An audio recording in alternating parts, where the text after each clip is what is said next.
All right. Hello, everyone. Welcome to the Center for Fiction. Thank you so much for risking getting your socks wet this evening and coming out in the rain. And hello to those of you who decided to stay home and watch as well. My name is Melanie McNair. I'm the Director of Public Programming here. For those of you who don't know the Center for Fiction, we're the only nonprofit that focuses on the creation and enjoyment of fiction. How many of you are visiting us for the first time this evening?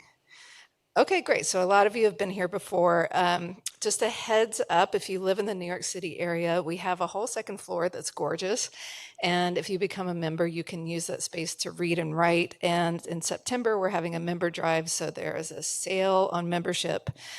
So please check out the brochures that are on your seats. For those of you, okay. After the talk tonight, we're gonna, I already said that.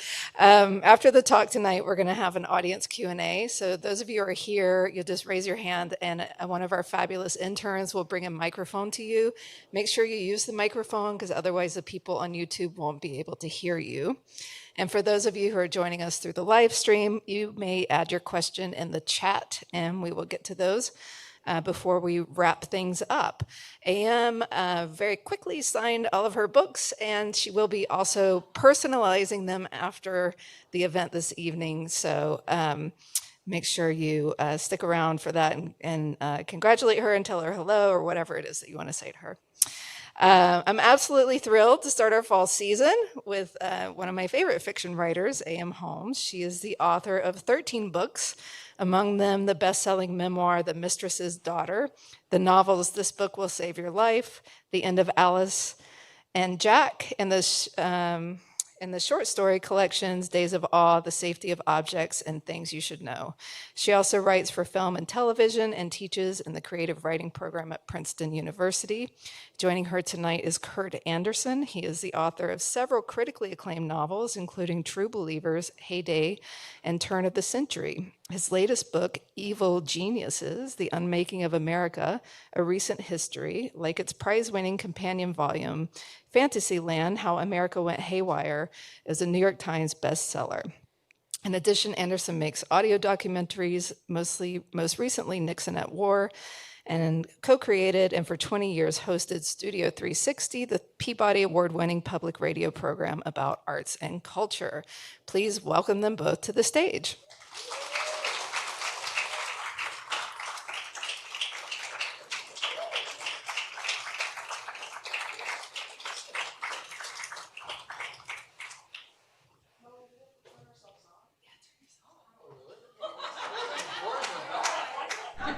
They gave us fresh batteries, Kurt. All right. I feel ready. This could already digress really badly, really quickly. It's been a long day. Hi, Kurt. Hello. Thank you for doing this with me, because I'm a big Kurt. I used to say I'm a huge Kurt fan. Yeah. And so, I don't know, a million years ago, they were like, "Who do you want to have for your whatever?" I'm like, "I want Kurt Andersen." And then I had to find him. I was like, "Kurt." You had to buy me a drink. I did. That's okay. I'll buy you another one. But it's my pleasure. And it's my pleasure also because I like coming to this joint so much. They have great ribs. Really? No. I think you're in the wrong. This is a Wendy's, man. Right, exactly. No, I love doing this because what if I hadn't liked the book? I really liked the book a lot. That's a relief. I really enjoyed reading it, and also, as you probably knew, since you wrote it and had read some of my stuff, it shares some interests and ideas with books I've written. I did know that. A novel I've written, the last two nonfiction books I've written, and I'm not going to talk about myself, but a little bit. One of these recent books I wrote, this nonfiction book called Fantasyland, I started in 2014, and they said, "What, you're writing a history? You don't write nonfiction?" Yeah. I said, "Yeah, I am." And it's this eccentric history. And then, okay, sure, do whatever you want. When I read an interview you gave about this book, Yeah, I said that, right? you had a similar, like, "What? You're doing this?" kind of reaction from some of your editorial colleague. Yes, yes, like you don't do that. And I was like, I know, but I feel like there's something out there, something happening. Yeah. And then I said, Kurt did it. So no, but then I was going to say, as with Fantasyland, then Trump was nominated, and they go, oh, I get it now. We'll publish it. Right. But you had a similar Totally, yes. experience, Yes. right? Yes. And so you too are a Trump profiteer, really. Well, not. Oh man. I know it bums me Yeah. out when I Okay. think Right. about myself. Yeah. I was as like, I don't know well, what to do with that one. Can we go to the next cue card? Sure. I'll take. Sure. I'll take esoteric for 100. But I'm serious. That did you feel? I mean, prophetic, prescient. Indicated. Yeah. Life is Yeah. catching up with my fiction a bit. Yes. No. Yeah, I felt. No, Okay, I'll move on to the next. No, I definitely. Yeah, and I think the hard part is, on the one hand, I've always been this catastrophic thinker, and sort of disaster planner. And as I was feeling like something was happening quite a while ago, as I was writing this and things were becoming progressively more accurate and truer, I felt both, I have to push the story out further, and then reality kept galloping to catch me up. And now I'm just like looking at everything and I'm going, oh my God, like what's happening next? Yeah. But I know that this special person who's going to come in, what is it, the special master? Oh yeah, special master. Special master. Yes. That's the sequel, The Special Master by A.M. Holmes. Order now for delivery in 2032. Because that's when it'll be over. Exactly. Although I'm no spoilers, but you give a date in here when it is going to be over or start, Yeah. or you have a date. I had an earlier date and I had to change that. Yeah, I pushed my date out already. I pushed it out to now it's set for the sesquicentennial, and I thought, that's good. There's already a planning committee. I'm not making that up for the sesquicentennial, which is in 2026. I didn't even know there was a word called sesquicentennial, but there is. And so I thought that seemed like a reasonable target for something, but it could all change, as we know. That's the beauty of fiction, and apparently our lives now. Yes. Yeah. No, and I mean, one of my catchphrases these days is what? Once again, reality is outrunning satire, which it seems See, that to me is a first danger sign, right? Yeah. When reality goes beyond the satire, and when the taboo is there's no even boo in taboo anymore. Yeah. There's nothing left. Yeah. What do we do? And then when the, say, fascists can say, I was just joking, Right. until they decide they don't need to say that anymore about whatever awful thing they just said. Yeah. So this book takes place. Yes. This Rolling book, backwards. This book takes place in between Obama's. This is vodka, right? This is just 100% Obama's pure. Really? I'll just find out. Obama's election and his inauguration, and he appears actually. Yes, briefly. Isn't it As good I we- wish he would come back again. Well, isn't it good we don't Briefly. have to pay rights fees or anything for that? Well, it's funny because I was there were a couple things I didn't have to, because, as we know, public figures, you don't have to. You can use what they said if they're super public Right. figures. But yeah, I did worry about a few of those things. I took a couple things out. Yeah, Things so you had said previously. that's the period in which the book is set. It is the main characters are this 63-year-old Republican rich guy. I didn't realize he was 63. Well, It's good reading. He was born in 45, and it was right. 2008. So there you go. There you go. You could Can I have tell been anything else I can you tell could you have been about like a this book? mathematician. And his wife and his daughter and this small group of Republican power brokers who are his friends and acquaintances and comrades. You never give this guy's first name. You I don't think. I think I might once. Really? Yes. Basically, you know his last name, which is Right. Hitchens. Right. No relation. Right. But No relation, but that's where it came from. But yeah. did it? Oh, totally. Yeah, just as a Oh, really? Yeah, just cause. Because he was dead. Christopher was dead. And Yes, so you and could just steal the his name wasn't being used anymore. But you call him the big guy. Yeah. You also don't describe his business in much of any detail. There's some helium dealerships mentioned. I know you mentioned the helium, Yeah. and which I thought was funny, but It's true too.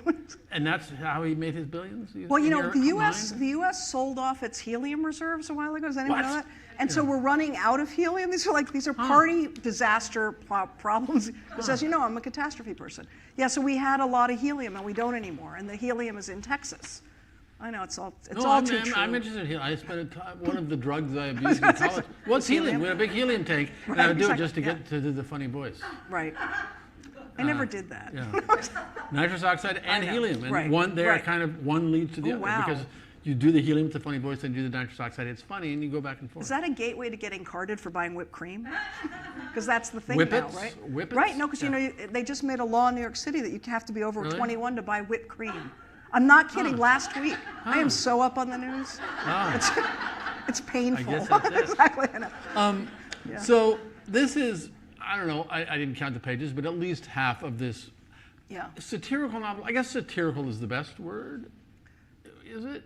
I mean, I don't know. I'm so glad we're having this conversation. It's like half stand-up comedy, half.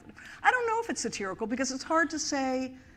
I mean, it was important to me that parts of it be funny. Yes. Because I feel like humor allows us to talk about things that are truly horrible. yes. And so that was the use of it. But at the same time, and also I wanted part of it to be a little bit like Dr. Strangelove, like really pushed out there into Peter Sellers land. Dr. Strangelove is here in my notes. Oh, there you go. Okay. Back to you, Kurt. Well, but yet it is also it is realistic in long stretches of it as well, from beginning to end. It's not as though it starts realistic and goes over the top. Right. It is a kind of parfait of realism and not so realistic. Like a melange, yeah. Or what's that other thing called? A fool. What's the thing that's so delicious that you eat? That's a fool. Thank you. Yeah, there we go. Hybrid, we could also call it, I guess. I want to talk some about what your version of this political. I don't know. I guess we can call it a conspiracy. Of course we can. Conspiracy and reality. So these guys, the big guy and his friends, Yeah. you write, they woke up. This is the day after the election in November of 2008. They woke up and discovered they were not on top anymore. It's a rude awakening and they're taking it hard. It's not just that Obama won, it's as though the founding fathers were assassinated. And one of them says, we're going to make change because if we don't, the American way will be forever lost. We want a new government. Now, I mean, the real life election of Obama obviously galvanized what became Trumpism Right. and accelerated it and everything. But my sense is that these guys, these mainstream Bush, McCain Republicans who don't like the religious right and don't Right. much like the crazies and everything, I mean, it was an interesting choice of yours to make them the ones who are secretly, flipping to the, fast forward into full-on nuttiness. Right. Why?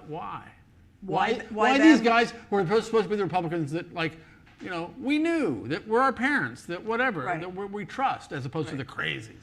Right. That's a good question. I think in part these guys, and I would look at it and even say, like, looking at Mitch McConnell even right now, who I would put in the category of one of these guys. Totally. But now he's sort of spun out into like Never Never Land slightly. So I would say these guys absolutely paved the way for that sort of half next wave, which is where we are now. That wave is just coming over the curl and we don't know where it's going to crash. Right. And I think in part because it also dovetailed with the rise of dark money, which now just had a major deposit, I think, recently, like the $1.8 billion that came in to the Federalist Society the other day. Oh, really? Oh, yeah, there's like a whole, yeah. Well, and there's the guy who died and did this funny business with his. Now he didn't die. He sold the company and was able to pass along 1.6 billion. So it's not dark Right. in his sense. We know Right. who he is. But Right. yeah, So I think that guys that were the old school Republican Party and were, also by 2008 is when you actually started to see incredibly large contributions. Right. Before that, it was like $100,000 bought you the world, and then all of a sudden that wasn't good enough, and so it became kind of exponential and into the millions. And how many tens of millions did you have to give to get something? yeah. I mean, one that answers thing. the question, though. One thing these guys reminded me of, and one thing about them that was so interesting to me, is that they were all, not all, but mostly, or maybe all, heirs. I mean, they inherited their connections or their wealth or in one way or another. Right. This other book I recently wrote, it was mentioned, Evil Geniuses. A lot of those evil genius guys, like the Koch brothers, are industrial heirs. Right, exactly. I mean, almost all Yes, of them, really, right. of the original ones, who did something not unlike what you're fictionalizing here, back in the 70s. That's what I'm talking about. Yeah.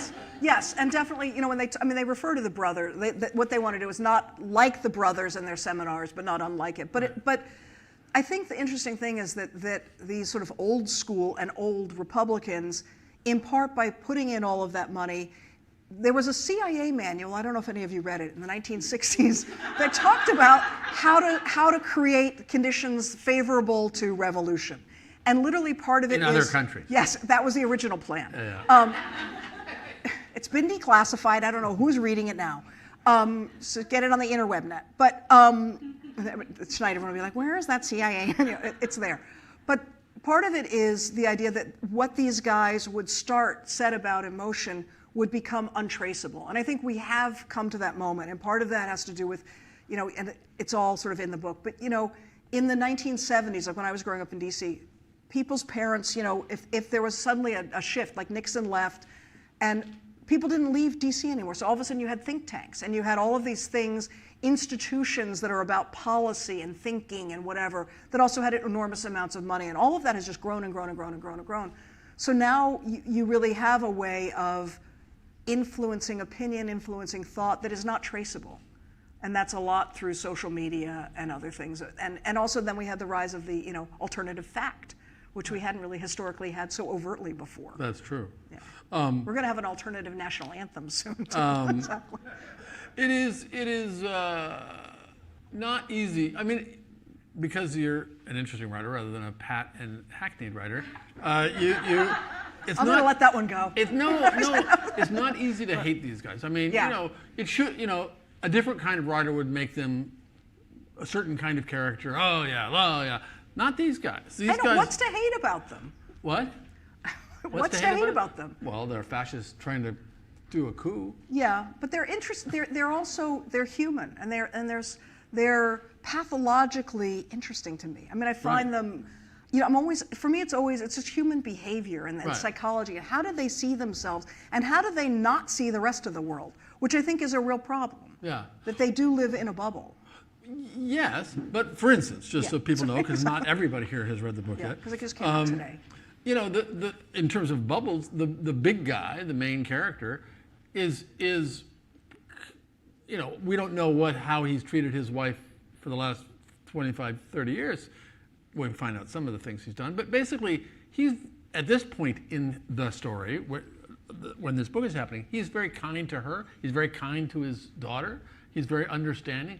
He's nothing but kind of a good guy to them. I mean, and half of these conspirators are stoners, basically. I mean, one of them I love because he watched the fireworks with William S. Burroughs in 1997 in his backyard, smoking weed.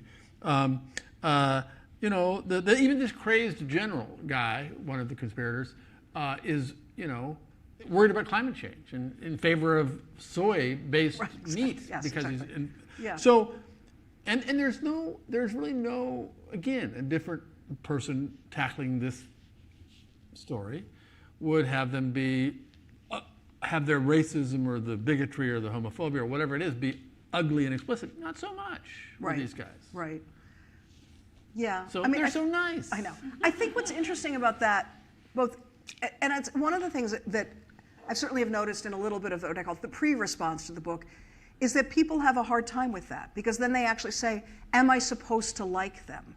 And I think, I'm not here to decide if you should like them or not, but it's also interesting because it bothers people if they feel for them or if it's not clear how despicable they are. And yet I would say there are many people like these people who are well-intentioned, who see themselves as good men and women, good Christians, good whatever their faith is. Interesting guys who steep weed and bourbon and drink it and totally and hang out with William S. Burroughs. Yeah, and then also talk all about advertising and how do you sell an idea and the evolution of the algorithms. So they can be interesting even if they're doing terrible, horrible things. I think that this sounds weird. I think that people are really complex.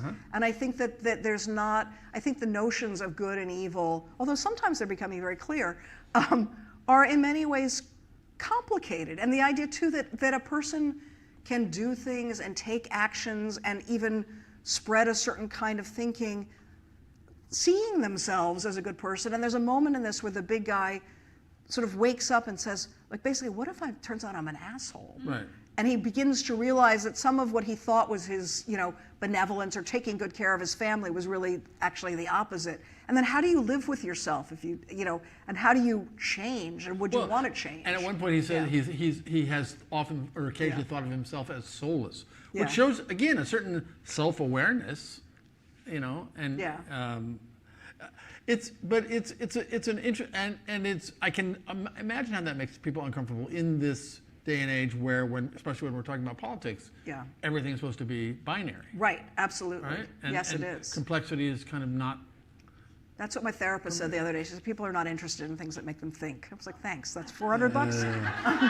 And then she said at the end of the session, this is like on Thursday at 4 o'clock, she goes, I don't feel like I was very helpful. And I sort of said, I'm not evaluating on you on an individual basis. We have a while, like another 20 years. She said that or you said that? No, she said that. She said, I didn't feel like I was very helpful. And I thought, well, is it free then? I mean, do I get to rate you? Is it like an Uber? I'm not sure. I'm not sure what to do with that. Yeah. I know, exactly. I'm paying you to help me right now. She said, I just don't know how to help you right now. But you don't want readers to fear and I don't want them to bill me. You don't Okay. want that. What? I don't want them to bill me. You don't want them to loathe you I really don't want them to loathe me because I'm also or loathe the characters either. Yeah. Well, first let's start with me. I don't want them to loathe me. I'm a little fragile. This is my first novel in 10 years, and the idea of a reader, they also like not liking me. I would be upset by that. Yeah. If they loathe the character, that's a personal choice. I just don't think of people as like so much loathable or not. Yeah. And it's weird to say, I really do feel for these guys in some way, because I think they are sort of a little bit oblivious, just putting it mildly. But I also think, like, if Mitch McConnell happened to call us up, I would go with you and said, would you like to come for dinner? I'm like, yes, I want to come for dinner. I have no idea what that would be like, really. I don't think he'd be as interesting as your guys. But no, I don't yes, think it would. He'd probably be like, I got to go to bed now. It's like 6:47. In terms of also how it does or doesn't align with reality, it's interesting. Yes. It's interesting. You don't. You mentioned, I think, Fox News once. Right. And like, I mean, that was obviously a choice because in a book like this about these guys doing this thing in 2008. I mean, Fox News, and then how we see that sort of everything that has happened the last 14 years, these guys did basically. Right. Why did you not include that central epicenter of right-wing media power in this story? I could tell you the truth, which it never occurred to me to include Fox News. Yeah, because I think in some ways, not only would it date it, it sort of, it becomes that thing where then I would say I'm using Fox News as a crutch. Yeah. And I would never want to do that. Yeah. It's interesting because reference is sort of made to social media, and Obama was the first presidential candidate who really worked social media to get elected. But I just thought that's not, I want the focus to be more interior than that. Right. And that's like decorative. It's weird to say Fox News is decorative. It's not. It's really loud. No, I get it. That it would be easier. It would be. It would be so easy. Yeah, I yeah. just, you know me, I like to go the hard way. So, it is in the end, in my view, I hope, does not adhere to reality. Right.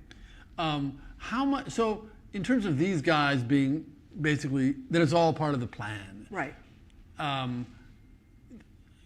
Basically, you think of that as an allegory or semi-literal or what? Well, I would say at this point, semi-literal. Ari Melber had a wonderful special on last night all about the plan, and he was actually documenting sort of all of the stuff about voting, about lawsuits, about all of these things. I mean, I don't think that there is necessarily overtly a plan in the same way that people talk about like a deep state. Right. I think that, and I also think that those plans that were the quote deep state, which is sort of a reference in here to like the Eisenhower 10 and so on, those were continuity of government plans in the event of like nuclear attack. I do think that the bureaucratic ship is very unwieldy. Right. And so when you become president, as I hope to do one day, no, I'm kidding. This is really the launch of the campaign. No. I think it's very hard to affect true change in that way. And I think what we've seen sort of beyond the boundaries of this book has been also the sort of thing of reality is not even reality anymore because there has been a full suspension of whatever we thought the rules of the game were. It's like that great Risk. Remember, you used to play it. It used to take 100 years to play Risk, and you took over other countries. That's why I and so discovered on. Ukraine. Yes, exactly, totally. And you had those little wooden things. But if you don't play by the rules, then the game, it's like, no, that's my game now. It's so it doesn't matter. So I'm worried about that in some very literal sense. That I feel like I stopped the book purposely at a point where there was still some recognition of reality, and at the end of this book there's a sense that we are going to go somewhere else. We don't yet know quite where, but we definitely were still in a form of reality. I don't know tonight and tomorrow how much reality we're actually living in. And it'll be interesting to see too, because you think all of us are going like, okay, that thing about the checks and balances, at what point is there actual accountability for Donald Trump? At what point does somebody say, you don't get to keep them, they're not your toys, right? Yeah. So, I don't know. Well, and the American Civil War did not happen on the basis of different realities. Everybody agreed with the facts that, slavery existed. Whereas this alternate reality thing, which the New York Times, among other papers, treats as just the false equivalence of all these different versions of reality rather than reality and this other thing. Right, exactly. As though they're equal, though. Yeah, exactly. Right. If people did take this seriously and literally, it would be essentially a QAnon of the left, right?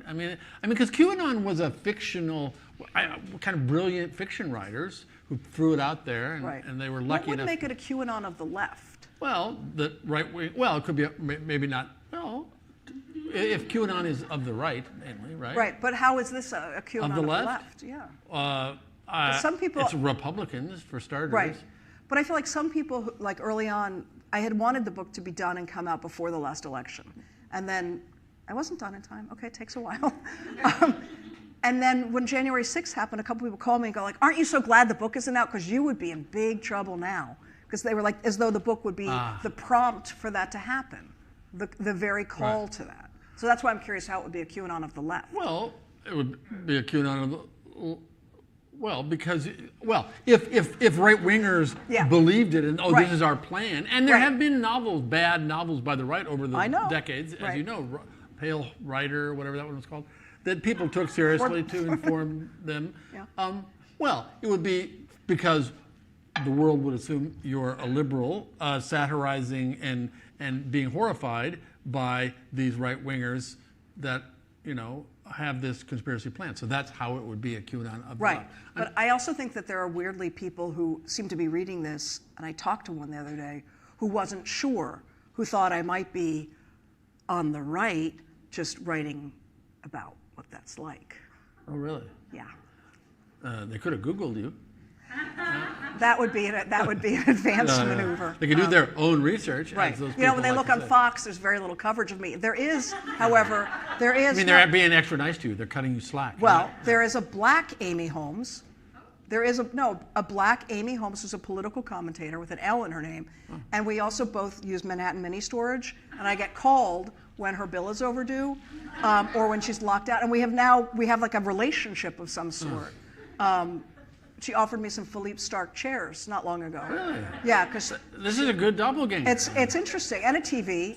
Really? Yes, totally. Because and you what, barter at Manhattan Self Storage? Well, we have never met. I don't know where her unit is, but it is interesting because as we'll say in the future a lot. No, people will call me and say, "I know you're going to be on TV tonight." I'm thinking, I don't think so. And it is interesting that I'm just saying, like in alternate realities, there is, and she's a Republican, by the way. Amy Holmes, a black Amy Holmes Republican. Just saying. Interesting. Maybe she's watching now.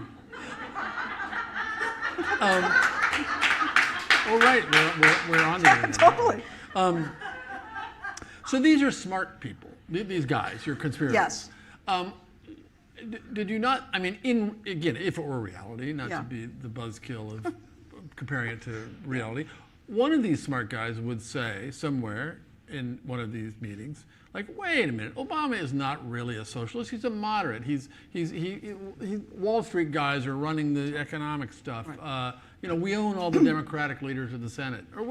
That's what they would say. I cut that part. Really? Well, but I'm saying they wouldn't. I mean, that's Yes, what made me think about. But would they find that comforting when they said that to themselves? Would they Well, find that's why. that? Well, I think that's why this wouldn't, perhaps, I hope, really happen. Is Right. because they would say, no, it hasn't gotten out of control yet. Whereas I think, like back in 1970, they really did think, Ho Chi Minh was about to run America. Right. And did what they did then. But no, that's the thing. I wondered. I tried to imagine. I brought my reality principle too heavily. Do you think there's a missing voice of reason? No, because given what you're doing, that wouldn't have made any sense. Right. But they are reasonable. They say I don't trust these fucking Christian people. And Tony is sort of the semi-voice of Right. reason. Tony being, again, another way that your main character is so good and nice is it's his only friend. He has a gay friend. Well, and it's his only friend. Right. And has been his Yes. friend for 50 years. Yeah. And has a black boyfriend to Right. boot. Exactly. So, which again, you problematize everything. You make it harder to, Harder to dislike people. well, or to have to bring one's, prior ideas to judge. Yeah, I do think it makes it hard to, and it's funny because on the one hand, they are satirized and satirical and pushed to those edges, which, the edges of satire can also be caricaturish, right? That is a word that you can see in relation to satire. But at the same time, they are not stereotypical. They are not people that you can say, oh, I've seen multiple of those before. Right. Which means you have to deal with them on an individual basis. Right. No, exactly. Yeah. I mean, we mentioned Dr. Strangelove, and one of your reviewers compared it to Thomas Pynchon. I'd written down previously, before I read that review, Thomas Pynchon. James Elroy I thought of too as I was reading this. And one of your general character, this military general character, who I guess of all of your conspirators is the most over-the-top, Strangelovian one. You say, or one of the characters says he's like George C. Scott playing Patton, but I thought of George C. Scott playing General, whatever he was, Turgison. Right, yes. Or Sterling Hayden playing the crazier general. But he, I mean, and that's where, I mean, truly nutty things happen. And in their conversations and their plans, and this one beautiful set piece, I guess takes place in Wyoming, of the mercenaries landing and all that. The private military contractors, aka like Eric Prince and friends. Right. No, that could happen, and it's a comic scene. And the general says, "There's a risk I might kill you all," and it's unclear if he's joking or not. Right, exactly.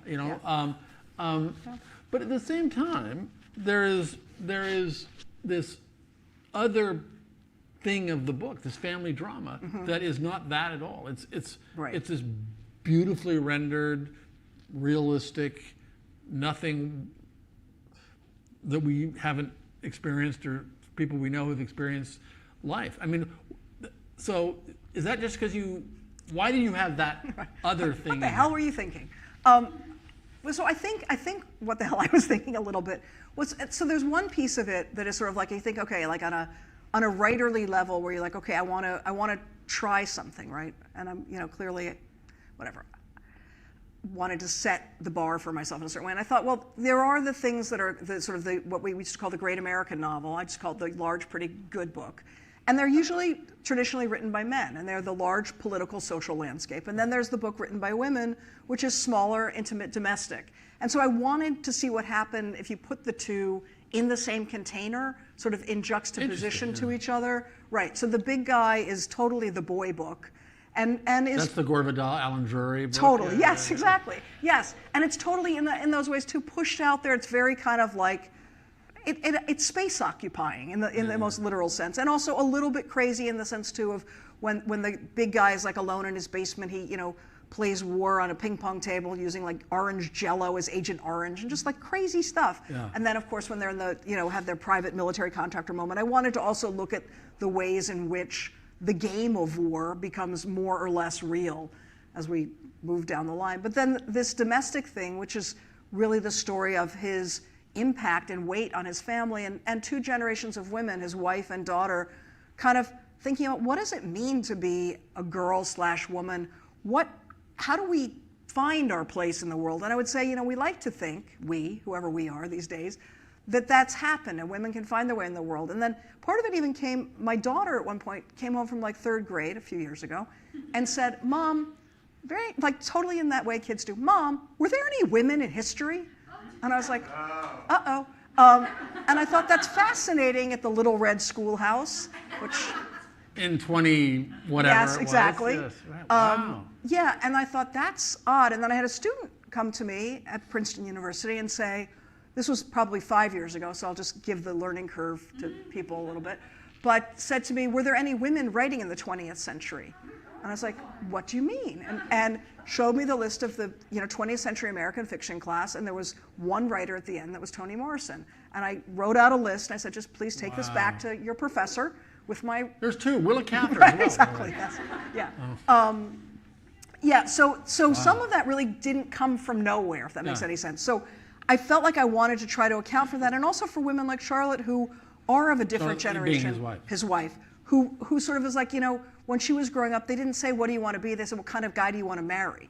So there's a lot in there that's also about all that stuff. So that's interesting. So Yeah. so so it's not just realist versus over the top, Right. satirical. It's also small women's novel about women. Yes. And Totally. melded with Yeah. So I'm honoring my fathers, like Don DeLillo and Right. Philip Roth and Right. Pinchot, whatever. And then I'm honoring like Grace Paley and Margaret Atwood and Tilly Olsen and yeah, Interesting. I know.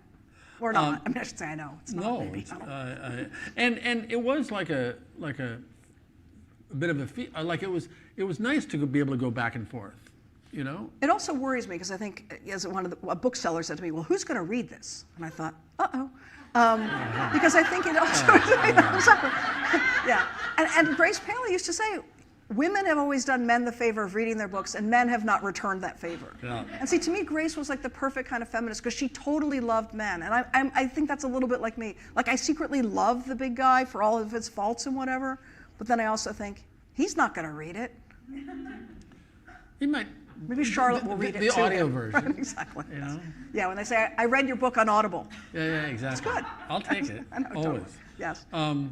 But no, and I could, if we had more time, I would just read these beautiful passages. You have this great passage where Megan, the daughter, is at this Thanksgiving dinner in Georgetown with her godfather, who's also the big guy's Gay friend. gay friend, best friend and Yeah. gay friend, about the energy. It says, I won't try to paraphrase it, the energy in the house is herky-jerky, as if they were riding on a carousel with each guest mounted on a different horse, moving up and down and dancing to a different tune. The meal is served in a manner like much of Washington, is formal, prematurely aged, and feels a bit like an immersive theater experience or historical reenactment. I mean, it's just such a beautiful depiction of Washington, of certain kind of holiday meals. And, of course, in your experiment of mixing this hybrid of these two different forms or whatever, or homages to these two different forms, you couldn't have that passage in a Terry Southern Dr. Strangelove thing, right? You just couldn't do that. Right. Because it would. Yes. You're being sincere. You're being Right. beautiful. Right, Yeah. right. I know that's a problem. Yeah. Yeah. And I did, those are writer, I mean, and Tom McGuane and all this, like Cormac McCarthy. Yes. I mean, you mentioned Mitch McConnell, and, Yeah. I wrote him down here because he and Karl Rove and most Republicans in Congress, I think, not necessarily the House. Some of those are actual insane Right. people. Yeah, but, it's amazing. But the senators Yeah. are to me are just this coldest, most atrocious cynics beyond the cynicism that I'd even realized existed Yes. in these last 5 or 6 years. Whereas you make these guys, in the end, it seems, to be kind of true believers. They're not just doing this cynically. They really, they're true believers, which would scare me a lot if I thought that those Mitch McConnell lights were that, rather than just like, oh yeah, the Frankenstein monster got away. Well, let's let him go. Right. You know? Right. Yeah. I mean, you obviously decided not to make them cynics. No, I think that they love America. They believe in their vision of America. It doesn't occur to them that vision is narrow, limited, or only about in service to themselves. I mean, I once remember having a conversation with a very wealthy man who had earned his own money. It wasn't like he was part of a legacy. And I said, something, we're talking about housing. And he goes, well, why do we have to worry about housing other people? We have our houses. And I thought, uh-oh. And then I also thought, you haven't been to mine. I mean, there's a reason, like, I've been to your house, you have not been to mine. But so I do think that they do believe, and they do desire an America that is departing. Their America is fading, and they know that. And I think that's a big piece of what this is about, too, is their desire to hold on to, if it's not even power, it's almost like the fantasy of their reminder of how they came to be. And we are that generation. I mean, I shouldn't say hopefully Mitch McConnell doesn't know, but that generation is fading in some ways and will be gone soon. But I'm a little bit afraid about what's coming in after it. Well, and it is that general bond of, oh, we were on top, and whether it's those guys or just the average white Joe who didn't go to college, all those people are feeling exactly this, and that is, in a sense, even though one in that calculus, one side, the McConnell side, is exploiting the other side. Absolutely, yes. There is an actual bond. I mean, it's what I always said about Trump when he was running the first time is like, basically he's just those guys at his rallies with $1 billion, with some amount of money. Yes. I mean, the resentment he felt and the contempt he felt toward him, it was for real, and that's what they share. Well, absolutely. So they share a profound fear and displacement, and absolutely, whether it's Trump is definitely exploiting that. I mean, that's how he called people to action. Was I feel your fear. Show up. And people are like, oh my God, So I think that's a very real thing, and it's also interesting how both danger it is and the way in which fear divides people. Fear does not unite people. People don't come outside to be together in fear, right? Except in Independence Day where it's aliens. That works. Okay. There are long passages in this book, and not only this book, other of your novels, of just of sheer dialogue. Has being a screenwriter these last years changed the way you write prose fiction? I don't think so. It's funny, my editor in England called and was like, there's a lot of dialogue in this book. And I was like, oh, is there? I hadn't noticed, which is true. I don't even think about it. I think that if one has any kind of training, weirdly came from Edward Albee and Harold Pinter and the playwright even Carol Churchill in terms of the sort of the extreme and the absurd. So more from theater and just letting the characters speak and talk. I'm terrible at writing. And even when I write like scripts, they're like, you didn't say what happens. I'm like, oh, sorry. He crosses the room and kills the lady. You know what I mean? I thought it was obvious. I always have to go back and like add more. And I've had whole things where I'm like literally like do a pass and add some trees. Like it doesn't occur to me. That's funny because often the notes that screenwriters get is, we don't care about your descriptions or just give us the dialogue. I know, and everyone's you like, do the opposite. Yeah, totally. And they're like, could you like write something down about what happens here? The other thing, I mean, you mentioned that this is your first book and first novel in 10 years or so. You've published short story, at least one book of short stories since then, maybe a couple. What's the the holdup? No. Why?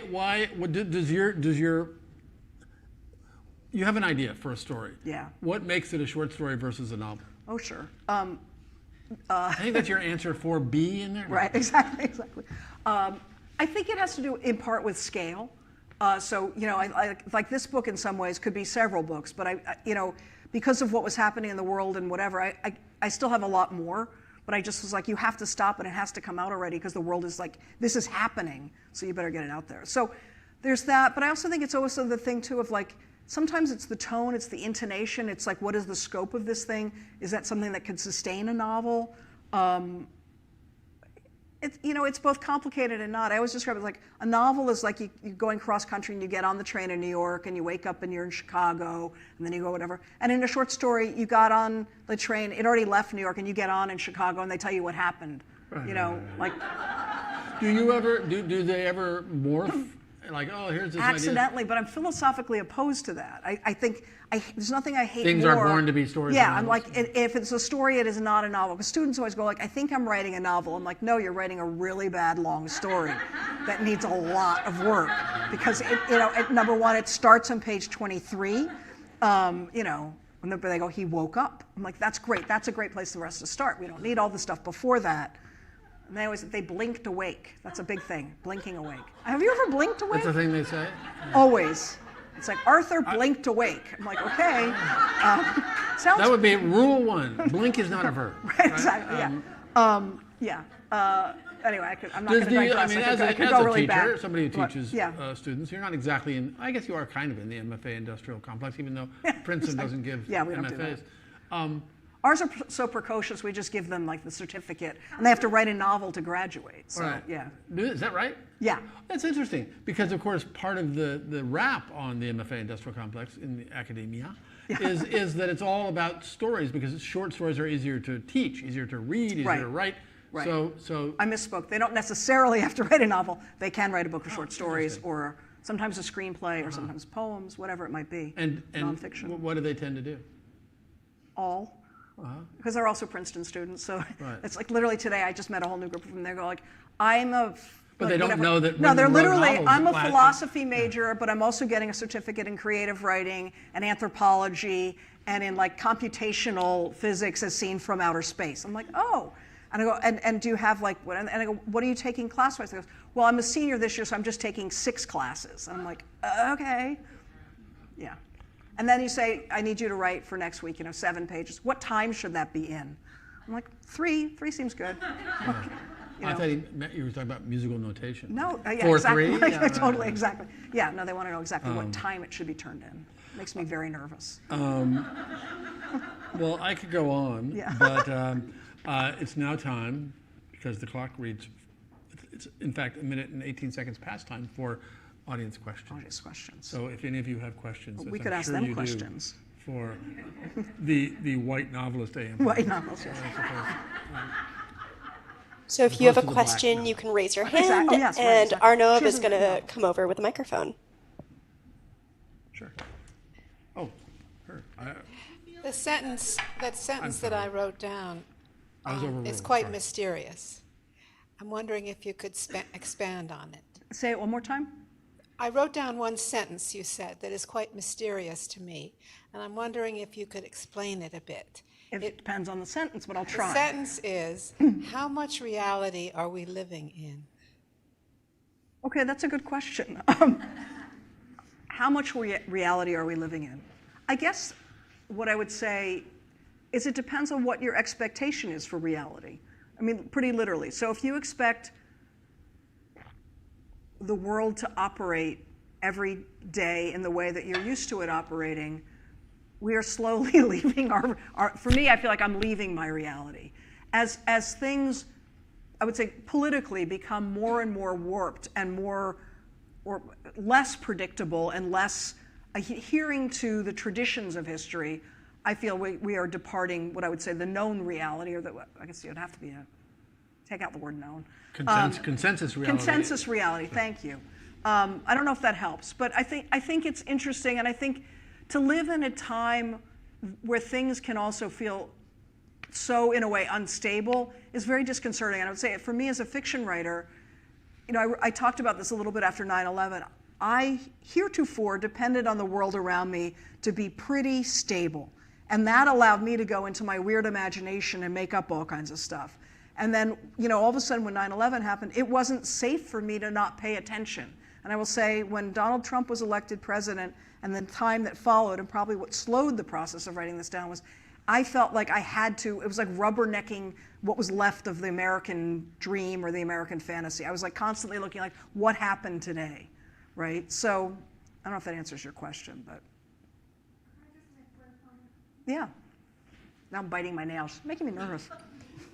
Yeah. I'm old enough to remember the Cuban Missile Crisis. Yes, I'm not. And I've never been so terrified in my whole life. I thought the world was going to end in any minute. And when September 11 came around, I thought, am I as afraid as I was during the Cuban Missile Crisis? No. So I think I've felt ever since then a kind of uncertainty. Right. So I'm trying to figure out from your comment is how this uncertainty is different. And I think it has to do with the divisiveness in the country. I think it has to do with all this threatening to democracy. I mean, that seems just incredibly unstable. Right. And this lack of understanding of the other side. I Right. mean, this is beyond belief, and it makes me very depressed. Right.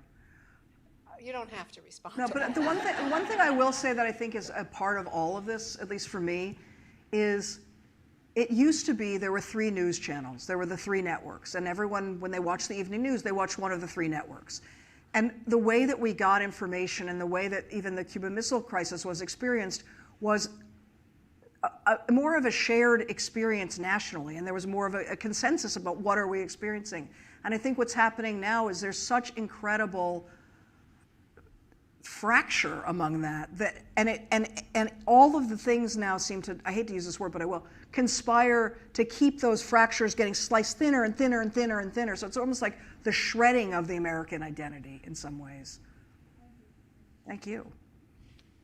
White shirt person. So I wondered whether you felt that you had to come to grips with George Orwell during the writing. Therese I wants to wondered know. whether or not you felt you had to come to grips with George Orwell during any of the process. I did not feel I had to come to grips with George Orwell. I will say that when I was much younger, I was a big Orwell fan, but I did not go back and reread. Yeah, I probably should, but then I would get nervous. There's a new Animal Farm coming out next year, obviously not by George Orwell, but by a guy named Adam Biles who works at Shakespeare and Company in Paris, who's written a new What does that Animal mean? Farm novel. I don't really know yet. But oh, it's quiet.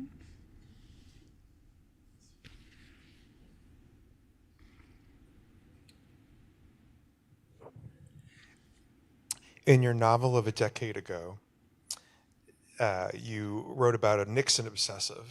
Yes. And I imagine that at the time, you thought it was really outrageous for somebody to embrace Nixon. And now looking back, do you think Nixon's sort of a benign figure? No, no. In May We Be Forgiven, there's a guy who's a Nixon scholar, and he gets fired as his job as history professor because they tell him history's more future forward now and not so much about the past, which is worrisome. And I think, and that, whatever. There's all sort of crazy Nixonalia in that, and Nixon was definitely sort of the president of my coming to consciousness in the way that Meghan comes to consciousness in this, growing up in Washington and Watergate being broadcast in the way that it was, the hearings and so on. I don't think Nixon is in any way less complicated. I mean, I also think Nixon's, but in the same way, I'm like, Nixon's fucking fascinating. I mean, like, talk about a weirdo and really an outlier who had no friends. I mean, you know, and bitter, so bitter all the time. But riveting. I mean, I could just watch Nixon. Yeah, no. I mean, I think the thing that really disturbs me is if I look at like Nixon versus Trump.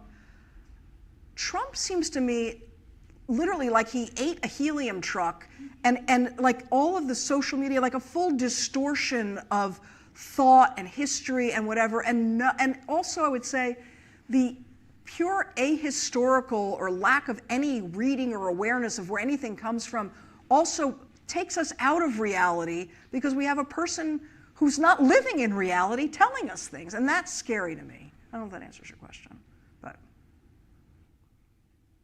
And we have time for one more question from the audience.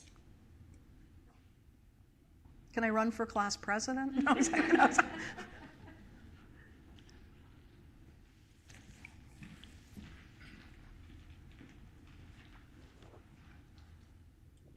Hi. Hi. My name's Bill. Hi, Bill. Hi. I was just wondering, you made a comment about the type of books women were writing, which were more insular as opposed to whomever, Roth or up to Right. the big guy novels. And you were trying to do a blend. I was just curious, was some of your earlier work, music for torching, which seemed to have that, suburban feel, but it was a little, out there and Right. not- Yes. I don't know. Do you think you've shifted away from that type of novel entirely? No, I've always been doing the blend.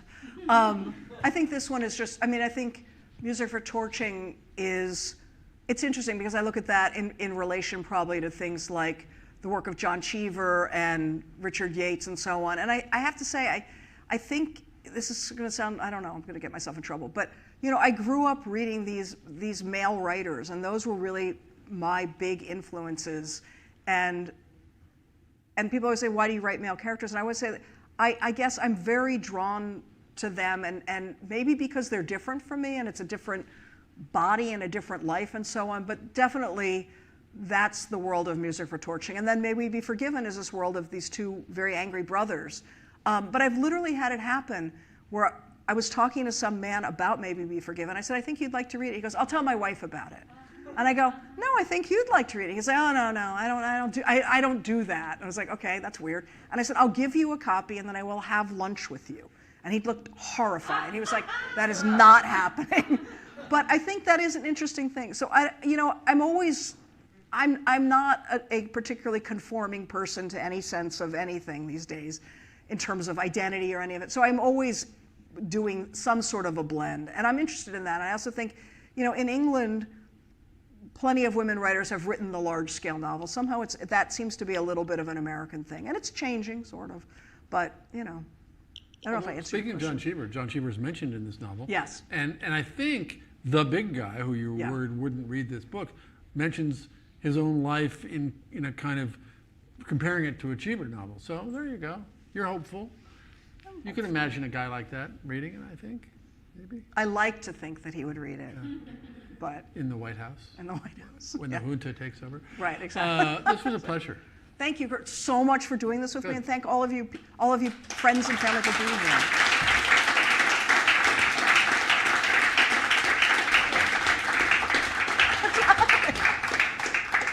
Thank you both. That was amazing. So for those of you who don't have your books yet, you can go out the back door and grab one from the bookstore. And those of you who do, you can line up right here. Oh, just stay right there. Just raise your hand. Just right behind him and down the aisle. And we'll get AM out there, and she'll personalize your books. Thanks for coming. See ya. Well, thank you very much. Pleasure. I hope that wasn't too stand-up. Stand-up-ish.